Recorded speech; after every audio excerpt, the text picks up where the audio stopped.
भारत मंडपम में ये दिल्ली का पवेलियन है। और ये देखते हैं हॉल नंबर 2 पहले फ्लोर पर लाल किले की तर्ज पर इसका गेट बनाया हुआ है आउटसाइड। और ये घुसते ही आप नज़ारा देखिए।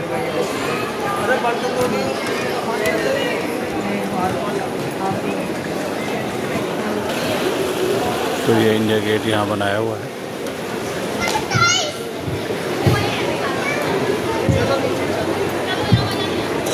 और दिल्ली में जहाँ जहाँ घूमने की जगह है, चाहे वो बिरला मंदिर हो, कमल मंदिर हो, जंतर मंतर हो, ये सब इसमें दिखाया गया है। देवी बस जो दिल्ली में भी चल रही है, कुतुब मीनार, जामा मस्जिद या कुछ दिल्ली में तो